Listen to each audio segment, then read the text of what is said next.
प्रश्नावली 1.2। ठीक है, क्लास 12 मैथमेटिक्स चैप्टर नंबर जो 1 है आपका, वह संबंध एवं फलन, रिलेशन एंड फंक्शन। तो इसको क्वेश्चंस को करने से पहले इसकी जो बेसिक्स है बेटा, वो हमें जानना बहुत ज़्यादा ज़रूरी है। ठीक है, कि फलन क्या होते हैं, फलनों के क्या क्या प्रकार हैं। तो ये जो फलन है बेटा, इन सबको मैं पहले आपको डीपली समझाऊंगा और उसके बाद हम सारी चीज़ों को करेंगे। तो पहले हम बेसिक्स सीखेंगे और बेसिक्स जानने के बाद हम क्वेश्चंस पे आएंगे। ठीक है, तो सबसे पहले बेटा हम चैप्टर का नाम है संबंध एवं फलन और टॉपिक हमारा फलन है। फलन जो बनता है वो हमेशा संबंध से बनता है, मतलब हर एक फलन संबंध होता है, परंतु हर एक संबंध फलन नहीं होता है। ये आप नोट करके लिख सकते हो। आपसे कोई पूछ सकता है कि फलन क्या होता है। तो बेटा अगर आपके पास फलन की अगर हम बात करें, आपके पास दो सेट है। ठीक है, एक सेट सपोज करो ए है। अरे भाई चल जा, ये एक सेट ए है और एक सेट ये बी है। ठीक है, ये एक सेट ए है और ये एक सेट बी है। दोनों के दोनों खाली नहीं होने चाहिए, नॉन एम्प्टी होने चाहिए।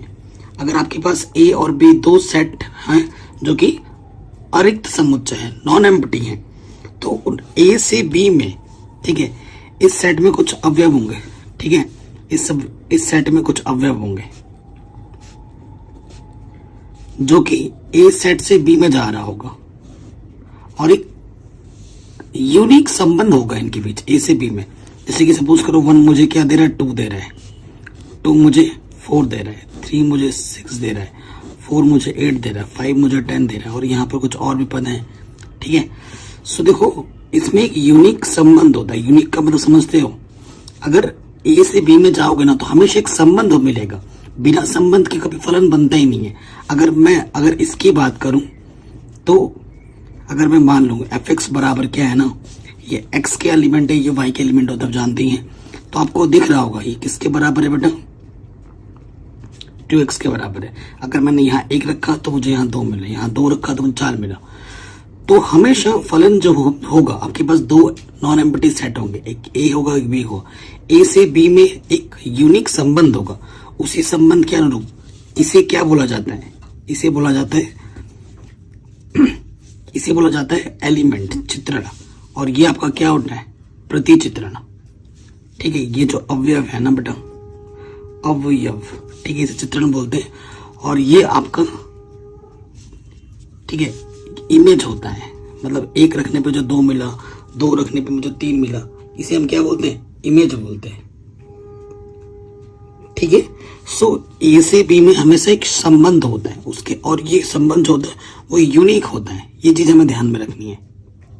आया बस में? तो इसे बोलते हैं ना बेटा प्रतिबिंब।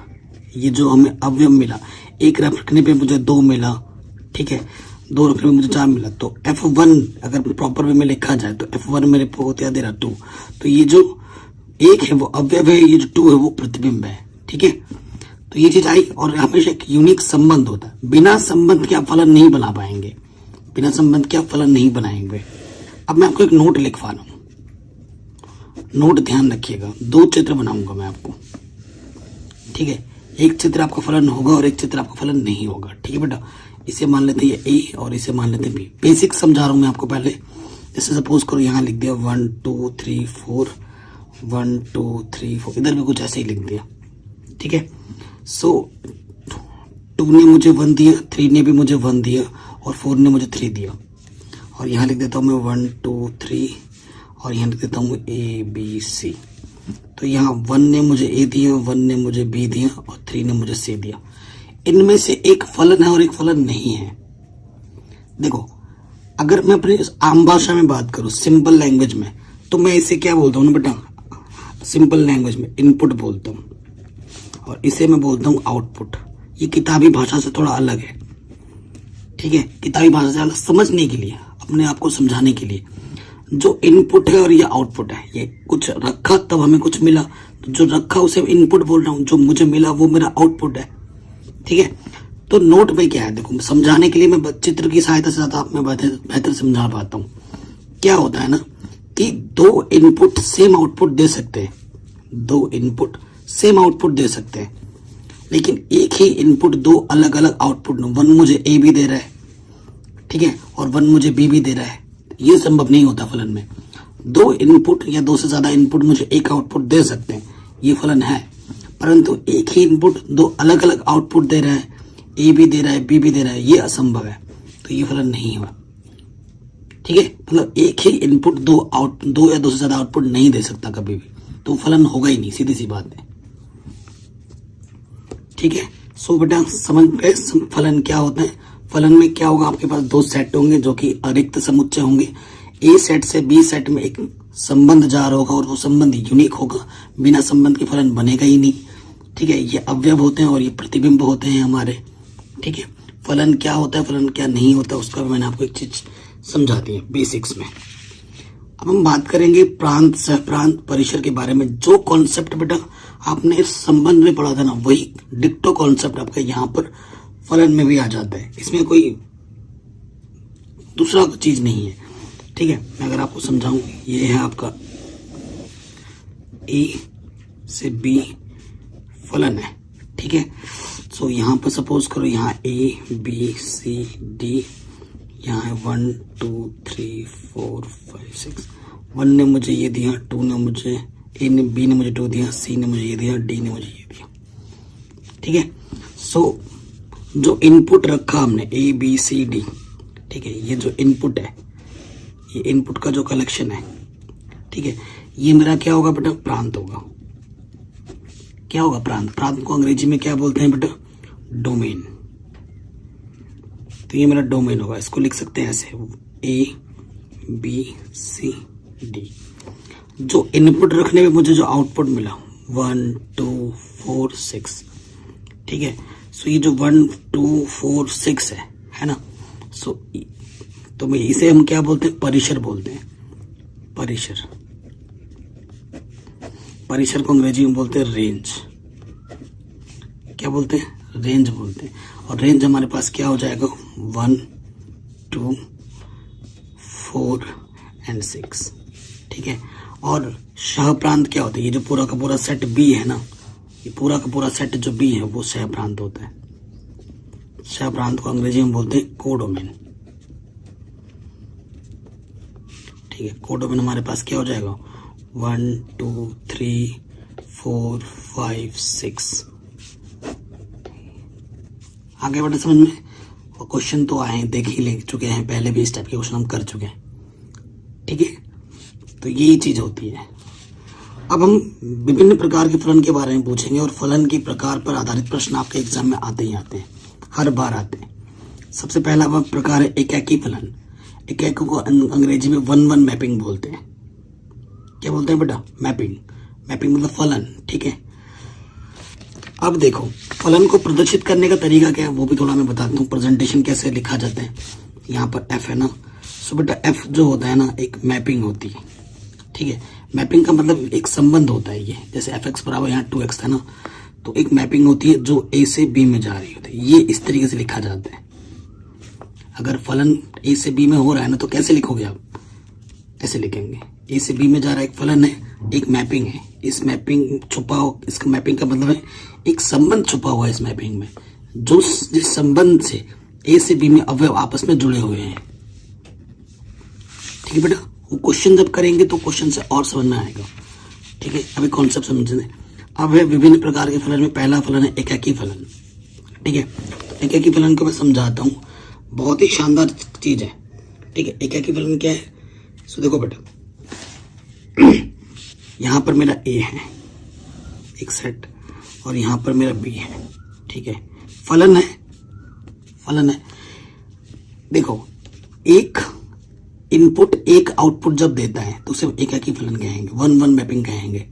ठीक है, जैसे यहाँ मैंने लिख दिया 1 2 3 4, यहाँ मैंने लिख दिया ए बी सी डी ई। ठीक है, एकाकी फलन की बात हो रही है यहाँ पर। तो हर एक इनपुट जब एक ही आउटपुट दे, ठीक है, एक इनपुट जब एक ही आउटपुट, देखो 1 ने मुझे ए दिया, 1 ने मुझे फिर बी नहीं दिया। ठीक है, एक इनपुट एक ही आउटपुट दे रहा है। देखो 1 ने मुझे ए दिया, 2 ने मुझे ए नहीं दिया। एक का एक से जुड़ा होगा। ठीक है, एक का एक ही होगा, एक बॉयफ्रेंड का एक ही गर्लफ्रेंड है, सिंपल लैंग्वेज। एक लड़के की 2 गर्लफ्रेंड नहीं है हो सकती, या दो गर्लफ्रेंड की 1 बॉयफ्रेंड नहीं हो सकती, ठीक है। यहाँ भैया रिश्ता एकदम यूनिक होता है, ठीक है, 7 जन्मों जन्मांतर का। जैसे इसने 1 ने मुझे ए दिया तो 2 मुझे ए नहीं दे सकता, 2 कुछ और देगा। तो जब एक इनपुट एक ही आउटपुट दो तो ऐसे फलन को हम क्या कहते हैं, एकाकी फलन कहते हैं, 1-1 मैपिंग कहते हैं अंग्रेजी में। आया बेटा समझ में? ठीक है, मैं सिंपल भाषा में समझा रहा हूँ, चित्र से ज्यादा समझ में आता है। अगर मैं यहाँ परिभाषा लिख देता आप कंफ्यूजन में पड़ जाते, ठीक है, चित्र से बेहतर समझ पाओगे। अब हम बात करते हैं बहुएक फलन के बारे में। सिंपल चित्रों की मदद से ही समझाऊंगा मैं। ये आपके पास 2 सेट है, एक ए है और ये बी है। फलन तो होंगे ही होंगे, ठीक है। यहां मैंने लिख दिया ए बी सी डी 1 2 3 4, ठीक है। अब बहुएकी की फलन कैसे, ए ने मुझे 2 दिया और सी ने भी मुझे 2 दे दिया, डी ने मुझे 4 दिया। यहाँ क्या है ना, एफ ए ने मुझे 2 दिया और एफ सी ने भी मुझे 2 दिया। 2 अलग अलग इनपुट मुझे सेम आउटपुट दे रहे हैं, या 2 से ज्यादा इनपुट अगर सेम आउटपुट दे रहे हैं तो ऐसे फलन को हम क्या कहते हैं, बहुएक फलन कहते हैं, और अंग्रेजी में बोलते हैं मैनी वन मैपिंग। देखो ए ने भी मुझे 2 दिया, सी ने भी मुझे 2 दिया, हो सकता है कि ये बी भी मुझे 2 दे दे। तो जब 2 या 2 से ज्यादा इनपुट सेम आउटपुट देते हैं तो उसे हम बहुएक फलन कहते हैं, ठीक है। कोई बात समझ में ना आई तो आप पूछ सकते हैं।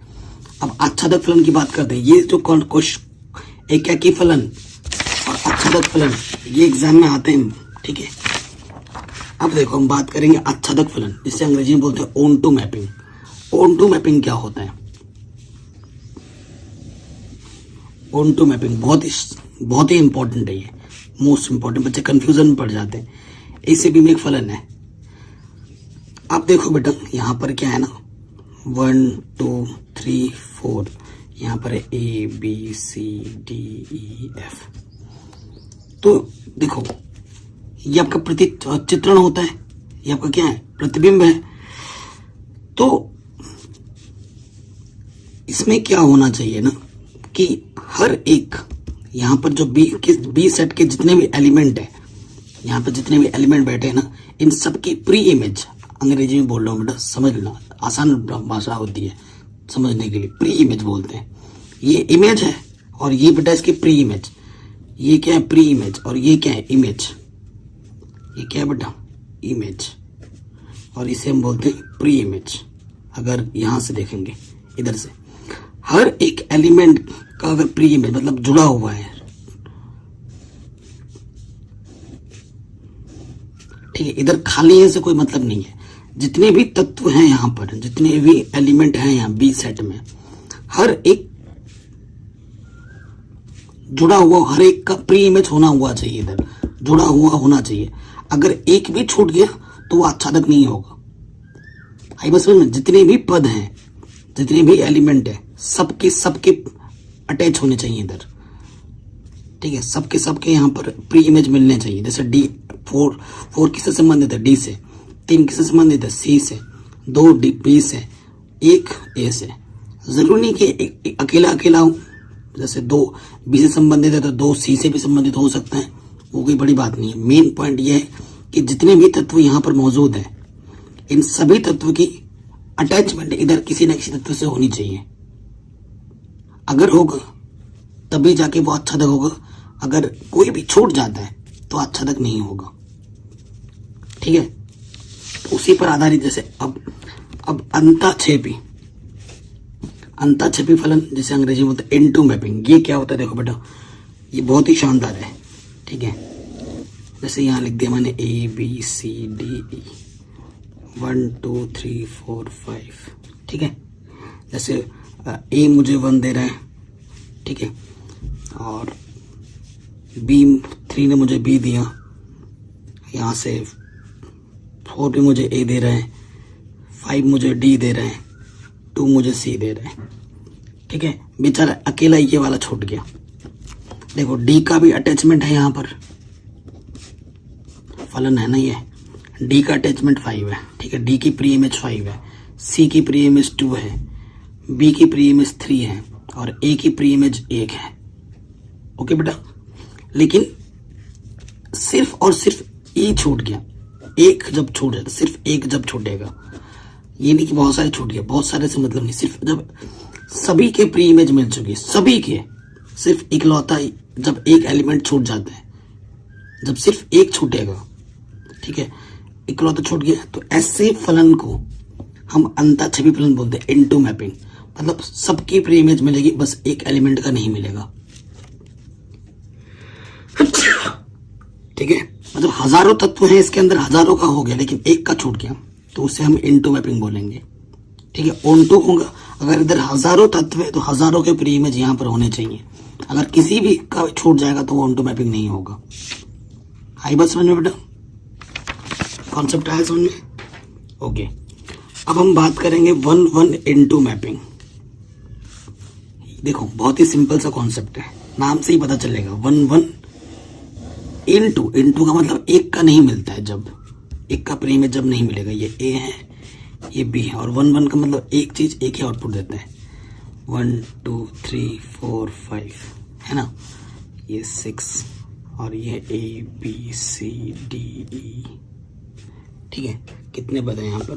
3 3 6 3 2 5 एफ जी, ये मैंने ले लिया, ठीक है। एक एक अंतःछेपी फलन है। ओके, सो देखो बेटा 1-1 इंटू मैपिंग क्या होती है? 1-1 इंटू मैपिंग क्या होती है? ए से बी में फलन जा रहा है। अब ये क्या होता है? 1-1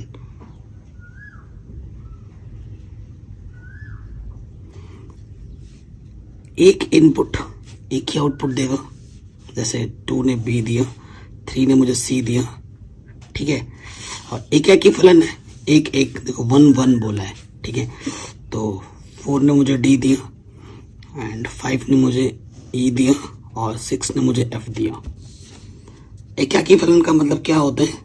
एक इनपुट एक ही आउटपुट देता है। देखो 1 मुझे 1 दे रहा है, 2 मुझे बी दे रहा है, 3 मुझे सी दे रहा है, 4 मुझे डी दे रहा है, 5 मुझे ई दे रहा है, 6 मुझे एफ दे रहा है।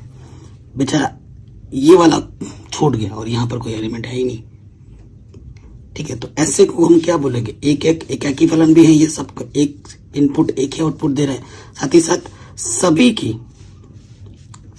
प्री इमेज है इसको छोड़कर, तो ऐसे को बोलते हैं 1-1 इनटू मैपिंग। नाम से पता चल गया। अगला है बेटा बहु एक फलन मैनी वन मैपिंग,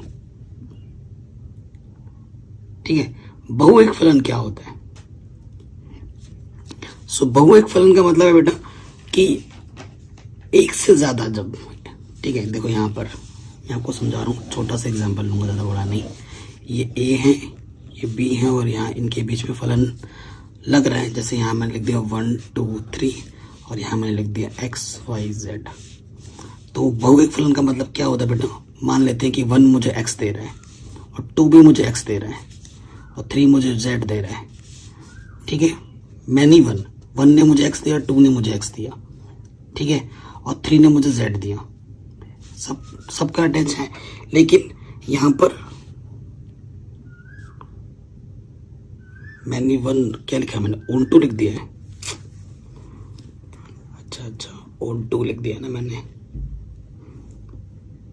तो ऑन टू जब लिखा मैंने देखा नहीं, मैंने सिर्फ बहु एक फलन देखा था, आच्छादक है, बहु एक आच्छादक फलन। अगर आच्छादक नहीं होता तो ये फिगर बनता, ठीक है। एक छूट गया, ऑन टू भी लिखा है, देखो ऑन टू में कोई खाली नहीं छोड़ता है ना, तो हमें क्या करना पड़ेगा? यहाँ से और एक एलिमेंट 4 ने मुझे y दे दिया। हाँ, अब देखो ये मैनी वन है क्योंकि अलग अलग इनपुट एक आउटपुट दे रहे हैं, 1 भी मुझे x दे रहा है, 2 भी मुझे x दे रहा है, यानी कि ये हो गया मैनी वन। और साथ ही साथ यहाँ पर जितने भी पद हैं सबकी प्री इमेज है, x का प्री इमेज 1 नहीं 2 है, कम से कम एक होना चाहिए, तो यहाँ तो 2 हैं, 1 भी है 2 भी है। y की प्री इमेज 4 है और z की प्री इमेज 3 है, तो सभी के प्री इमेज मिल रहे हैं, यानी कि ऑन टू है, आच्छादक है, हो गया। अब फिर से आ जाते हैं मैनी वन इनटू, जो पहले बनाया था वो मैनी वन इनटू, ठीक है। यहाँ 1 2 3 ए बी सी, ये ए सेट है, ये बी सेट है, इनके बीच फलन लग रहा है, मैनी वन। जैसे 1 ने मुझे ए दिया, 2 ने मुझे ए दिया, 3 ने मुझे सी दिया, ठीक है। देखो दो से ज्यादा ये अलग इनपुट है, ये अलग इनपुट है, लेकिन मुझे आउटपुट सेम मिल रहा है, ठीक है। और यहां से देखो 3 का भी मुझे मिल चुका है। सो इसका भी मुझे प्री इमेज मिला, इसका भी मुझे प्री इमेज मिला, बेचारा अकेला ये छूट गया।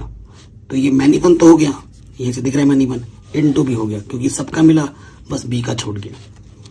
तो आशा करता हूं यहां तक जो बेसिक कॉन्सेप्ट था हमारा वो आप समझ चुके हैं, ठीक है, वो आप समझ चुके हैं। अब एक चीज आपको और बतानी है। क्या बतानी है? देखो, जो एग्जाम में क्वेश्चन आएगा वो एकाकी फलन, ठीक है, इससे क्वेश्चन आएगा और इससे क्वेश्चन आएगा, आच्छादक फलन, ठीक है। इसको मैथमेटिकली कैसे किया जाता है वो मैं आपको बताऊंगा, वो मैं आपको समझाऊंगा मैथमेटिकली कैसे किया जाएगा। तो देखिएगा, इसमें आपको समझाता हूँ कि मैथमेटिकली हमें कैसे करना है। सबसे पहले हम बात करेंगे 1-1 मैपिंग की, ठीक है। गणितीय रूप में कैसे किया जाएगा इसको, गणितीय रूप में, ठीक है। अगर सपोज करो, यदि ये डोमेन है, ये आपका कोडोमेन होता है, यदि A1 और A2 मान लेते हैं कि किसके अंदर है, इसके अंदर है, इस A के अंदर है, तो यदि FA1 बराबर अगर होता है FA2 के, तो हमें दिखाना होगा कि A1 बराबर A2 होगा, कि फलन A1 और फलन A2 अगर बराबर है तो ये तभी बराबर है जब A1 और A2 बराबर होंगे, ठीक है। सभी A1 और A2 कहाँ से आ रहे होंगे, इस A से आ रहे होंगे, ठीक है। ये इस प्रॉपर तरीका होता है लिखने का। एक तरीका तो ये है, दूसरा तरीका क्या है ना, दूसरा तरीका है यदि A1 और A2 बराबर नहीं है तो FA1 और FA2 भी बराबर नहीं होंगे। ये दूसरा तरीका है, मतलब एक ही बात हुई ये चीज़। तो ऐसे भी दिखा सकते हो, लेकिन ज़्यादा तरीका यही वाला यूज़ होता है, पहला वाला, एक ही दिखाने का। अभी क्वेश्चंस करेंगे, डरो मत, क्वेश्चंस करने से दूध का दूध पानी का पानी हो जाएगा, ठीक है। एक तरीका ये है। अब ऑन-टू के लिए क्या करते हैं ना, ऑन-टू के भी आच्छादक फलन, ऑन-टू मैपिंग, इसके लिए क्या किया जाता है कि इसका जो प्रांत है, अगर किसी फलन में प्रांत परिसर के बराबर आ जाए, ठीक है, जो प्रांत है वही परिसर आ जाए, सॉरी प्रांत नहीं, सप्रांत, सप्रांत, ठीक है।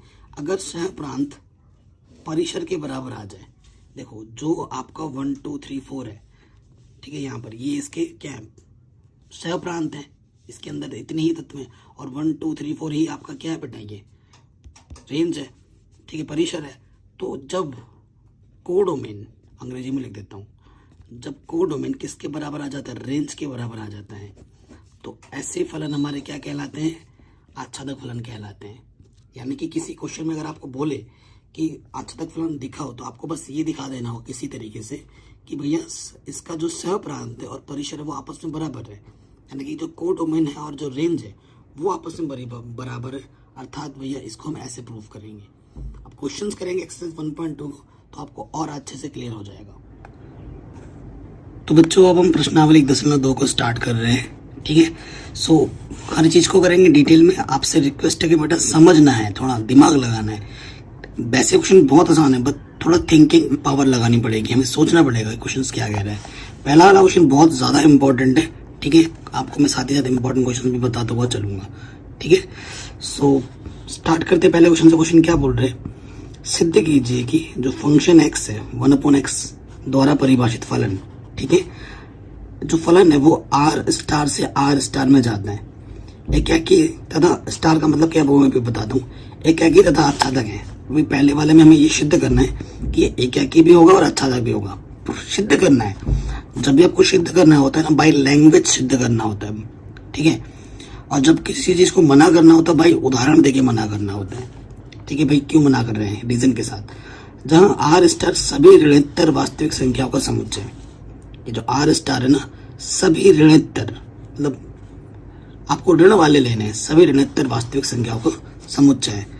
यदि दूसरे पार्ट में यदि आर स्टार को एन में बदल दिया जाए, जबकि सहप्रांत पूर्ववत आर स्टार ही रहे, तो भी क्या यह परिणाम सत्य होगा, ठीक है, श प्रांत समझते हैं ना, ये वाला प्रांत होता है, ये वाला श प्रांत होता है। तो एक आर, इसको अगर एन में बदले और इसको अगर आर स्टार में बदले तो भी क्या यही परिणाम रहेगा, वो आपसे पूछ रहा है। ठीक है, सो देखिए बेटा, करते हैं, पहले क्वेश्चन में आ जाते हैं। एनसीईआरटी को साइड में रखते हैं। ठीक है, सो प्रश्नावली 1.2 का पहला क्वेश्चन है। ठीक है, सो हमें क्या दे रखा है बेटा, क्वेश्चन नंबर 1 वेरी इंपॉर्टेंट,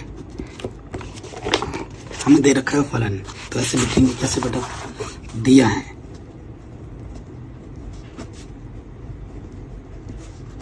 क्या दिया, fx बराबर 1/x, ये दे रखा है। ये हमारा, मैंने बोला था ना बेटा, आपको हर फलन के लिए एक संबंध दिया हुआ है। जैसे मैंने उस क्वेश्चन में समझाने के लिए कॉन्सेप्ट में fx बराबर 2x लिया था ना, देखो यहाँ पर भी आपको संबंध दिया हुआ है। ठीक है, और मैंने आपको एक नोट बताया था कि हर एक फलन संबंध होता है, परंतु हर संबंध फलन नहीं होता। ये आपके एग्जाम में पूछा सकते हैं। और आपसे आपको क्या दे रखा है, जो f फलन है वो r स्टार से r स्टार में जा रहा है।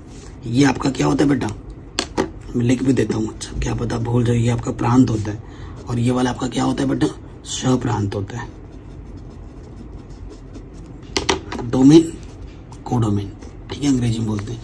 ये चीज हमें दे रखी है। ओके, हमें प्रूफ करना है पहले वाले में।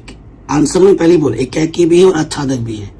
ठीक है, मैं आपको प्रूफ करके, प्रूफ तो करेंगे ही करेंगे, आपको चित्र बना के भी समझा दूंगा कि ये क्या क्या रहा है। ठीक है, आर स्टार क्या है,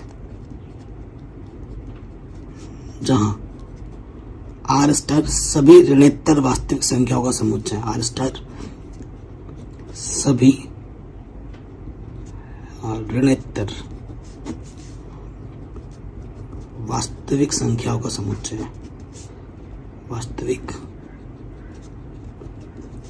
संख्याओं का समुच्चय है। ठीक है, ये चीज हम दे रखी है। चलिए स्टार्ट करते हैं, पहले वाले पार्ट पे आ जाएंगे। पहला वाला पार्ट हमारे के एकाकी फलन दिखाना है। एकाकी फलन दिखाना है, 1-1 दिखाना है। तो 1-1 दिखाने के लिए क्या करते हैं, 1-1 दिखाने के लिए हम क्या करेंगे कि यदि, ठीक है, यदि x1, x2 हम कहाँ से ले रहे हैं, आर स्टार से ले रहे हैं, यहाँ से लेना पड़ता है। ठीक है, हमेशा। और यदि fx1 बराबर fx2 है, ठीक है, तो हमारा अल्टीमेट टारगेट क्या होता है कि x1 बराबर x2 आ जाना चाहिए, तभी यह क्या की होगा। फलन क्या दे रखा है बेटा, ये 1/x, तो x की जगह पर हम क्या रखेंगे, 1x1, और दूसरी बार में x की जगह रखेंगे x2। तिरछे गुणा कर दो, x1 एकम x1, x2 एकम x2। आ गया। हम फलन को बराबर लेके चलते, फलन तभी बराबर आएंगे जब वो दो एलिमेंट्स आपस में बराबर रहेंगे। ठीक है, ये चीज हो गई। अर्थात जो f है वो एकाकी फलन है। इस तरीके से लिखा जाएगा। मैंने जब बोला था जो सिद्ध करेंगे तो उसे बाय लैंग्वेज सिद्ध करेंगे। अगर कुछ मना करना होता है तो बाय लैंग्वेज मना करेंगे। इसका मतलब क्या है,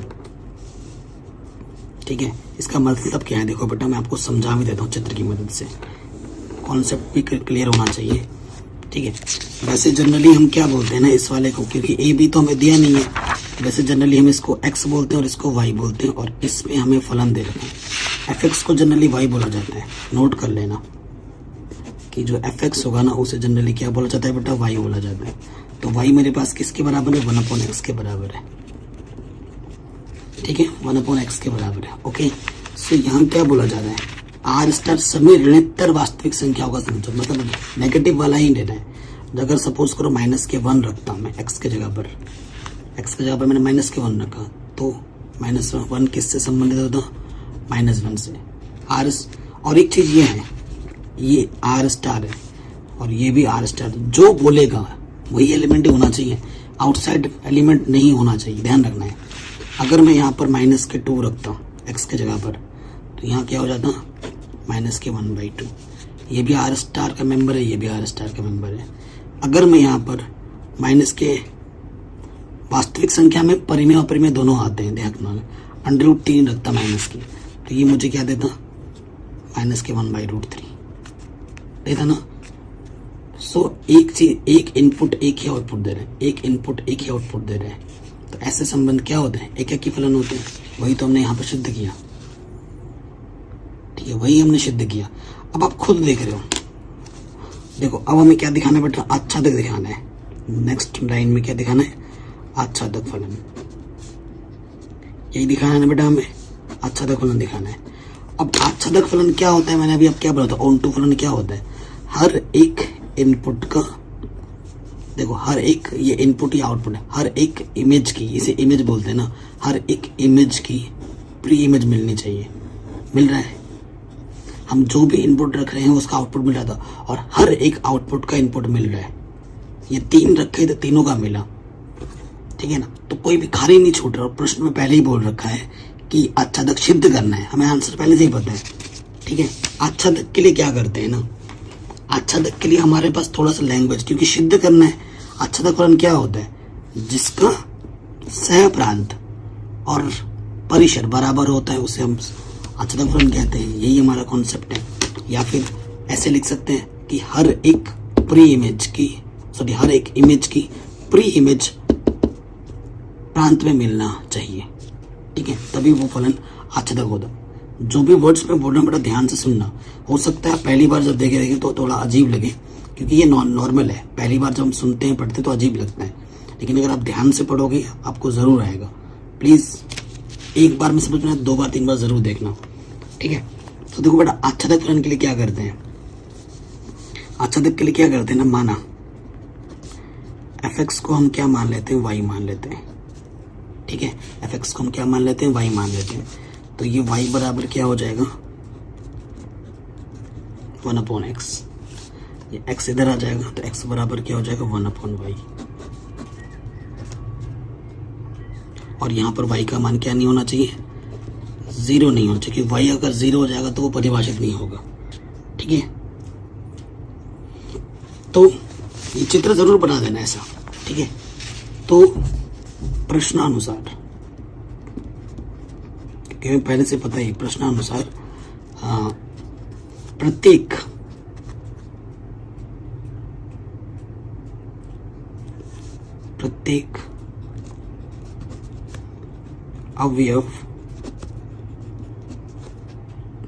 अवयव का एक ही प्रतिबिंब है, एक ही प्रतिबिंब है। अभी आपने देखा था क्वेश्चन, मैंने आपको एग्जाम्पल देके समझाया था। जैसे -1 1 दे रहे हैं, -2 -1/2 दे रहे हैं, -√3, ये हर एक इनपुट एक ही आउटपुट दे रहे हैं। और उस कॉन्सेप्ट से हर एक इमेज की प्री इमेज भी एक ही आ रही है, और कोई छूट नहीं रहा है। मेन बात वही, कोई छूट नहीं रहा है। जरूरी नहीं है कि अगर कोई फलन एक ही फलन है तो वो आच्छादक भी होगा, ये बिल्कुल जरूरी नहीं है, पहले बता रहा हूँ। तो कभी कभी हो जाता है। मेन बात यह है कि हर एक इमेज की प्री इमेज मिलनी चाहिए, कोई खाली नहीं छूटना चाहिए, यहाँ से सबका मिलना है। यहाँ पर देख रहे हो ना, तो आप क्या लिखेंगे, यहाँ पर क्या है बेटा, यहाँ पर अंग्रेजी में लिखो या हिंदी, दोनों में लिख दे रहा हूँ कि जो बेटा सह प्रांत है वो किसके बराबर है, परिसर के बराबर है, अर्थात कोडोमेन किसके बराबर है, रेंज के बराबर है। जब भी आपको आच्छादक फलन प्रूफ करने के लिए बोले ना, ये लैंग्वेज जरूर लिखना, ठीक है। अर्थात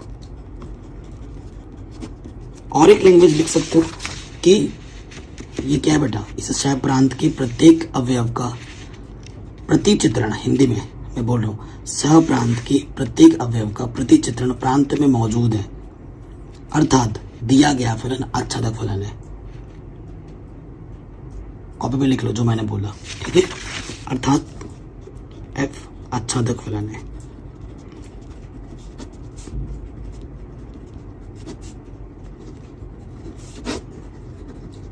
आंसर पहला वाला क्वेश्चन आराम से बन गया, कोई दिक्कत नहीं, कोई परेशानी नहीं।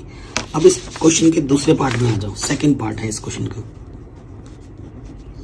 क्वेश्चन का सेकंड पार्ट में आ जाओ, फिर हमें चेक करना है क्या बोल रहे हैं। यदि प्रांत ये वाला आर स्टार को एन में बदल दिया जाए, जबकि शह प्रांत पहले की तरह आर स्टार ही रहे, तो क्या यह परिणाम सत्य होगा। मतलब कि ये एकाकी और आच्छादक होगा, ये आपसे पूछ रहा है, चेक करना है। तो देखो बेटा, प्रश्नानुसार देखो हर एक इस चीज का कितना बड़ा इम्पैक्ट पड़ता है। प्रश्नानुसार अगर आपसे ये बोल दिया जाए कि जो फलन है ये आर स्टार को तुम एन कर दो, एन का मतलब प्राकृतिक संख्या, और ये आर जो नेगेटिव था वो पहले की तरह ही हो, तो क्या दिया गया जो चीज है पहले की तरह ही होगा?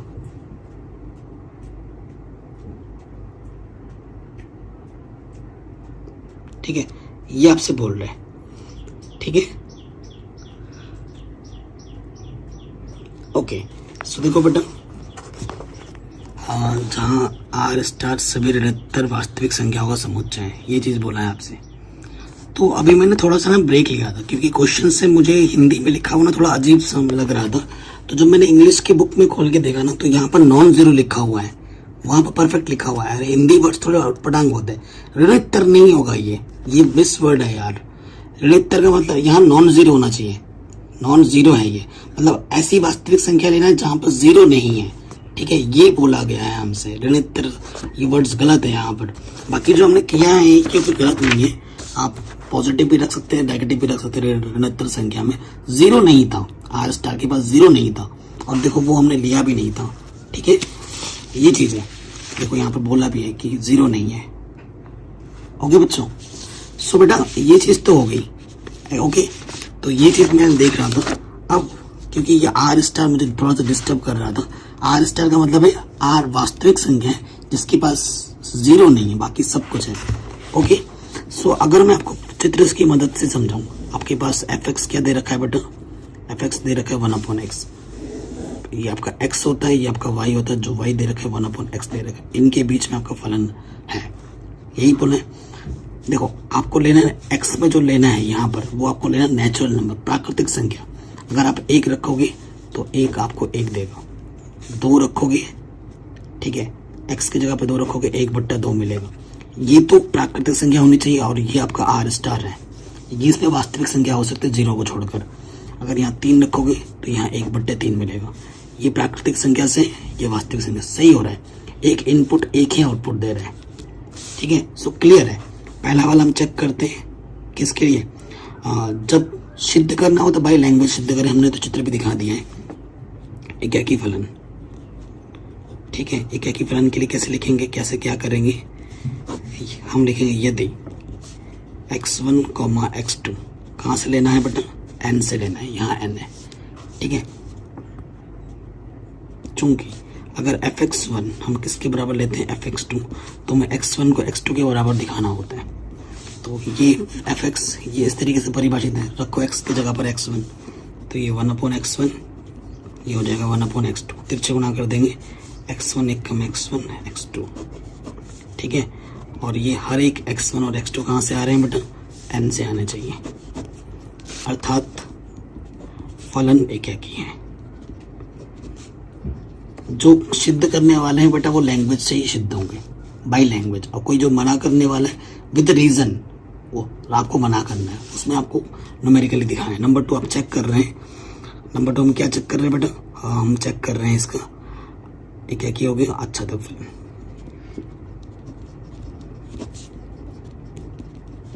आच्छादक फलन में देखो जैसे हाँ, आच्छादक फलन में एफ एक्स को हम क्या मानते हैं? वाई मानते हैं। माना एफ एक्स बराबर वाई। ठीक है, तो वाई बराबर यहाँ पर 1/x हो जाएगा। देखो यहाँ एफ एक्स की जगह वाई रख लो, तो एक्स बराबर क्या हो जाएगा? 1/y। कोई दिक्कत, कोई परेशानी नहीं है यहाँ पर। ठीक है, सो देखो बेटा,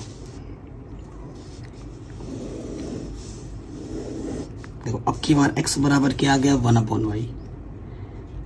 x बराबर क्या आ गया? 1/y, और यहाँ पर सिंपली y होता है। ठीक है, क्लियर? यहाँ पर हमारा n है और यहाँ पर r स्टार है। क्योंकि मना देखो सोचना है आपको क्या हो सकता है। पहले बाय एग्जाम्पल हमने सोचा, जब सब क्लियर दिख गई तब उसको हमने लैंग्वेज में लिखा।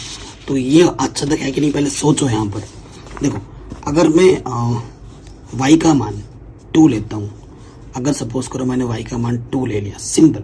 अगर एक भी मना करता है, मना हो जाएगा, अच्छा तक नहीं होगा। अच्छा तक तभी होगा जब आर स्टार के पास जितने भी मेंबर है, हजारों लाखों करोड़ों अरबों असंख्य, सबके प्री इमेज यहाँ होनी चाहिए और वो इसी से ही होना चाहिए, बाहर से नहीं।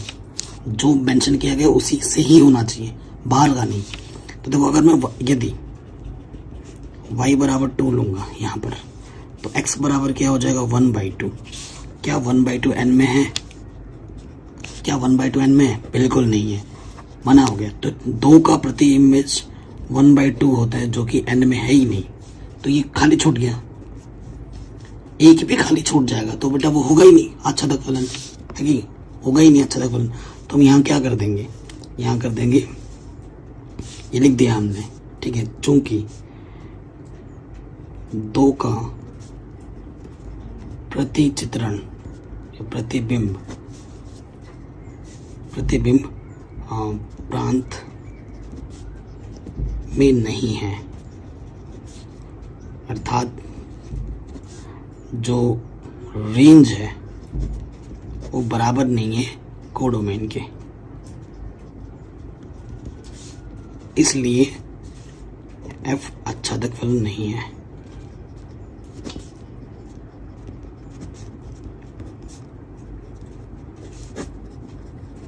आंसर। तो ये जो पहला क्वेश्चन था वो बेटा बहुत इंपॉर्टेंट था। तो आज की पहली क्लास में बस इतना ही रखते हैं, क्योंकि ज़्यादा कराएंगे तो शायद वर्कलोड ज़्यादा पड़ जाए, आपके सर के ऊपर चला जाए सारा, है ना। सो इतना ही रखते हैं, ज़्यादा नहीं पढ़ते। जो बेसिक्स मैंने स्टार्टिंग से बताया बेटा वो आप अच्छे से समझो, वो जानो। और उसके बाद ये पहला क्वेश्चन मैंने आपको 1/1 के फलन कैसे करते हैं, अचानक के फलन कैसे करते हैं, वो समझाया डिटेल में, एक क्वेश्चन, ठीक है। और ऐसे ही हम सारे क्वेश्चन को डिटेल में करेंगे, टेंशन लेने वाली कोई बात नहीं है। तो आशा करता हूँ ये जो भी मैंने बताया अभी आपको समझ में ज़रूर आया होगा, है ना। तो नेक्स्ट वीडियो में क्वेश्चन नंबर 2 से स्टार्ट करेंगे। 1 तो मैंने अभी आपको बता दिया, तो बेसिक्स मैंने अभी कराया, बेसिक्स के साथ एक क्वेश्चन भी करा दिया। हर एक चीज़ को मैंने बाई फिगर समझाया, बाई ग्राफिकली समझाया। आई होप आप समझ पाए होंगे। मिलते हैं नेक्स्ट वीडियो में, डिस्क्रिप्शन ज़रूर चेक कर लेना।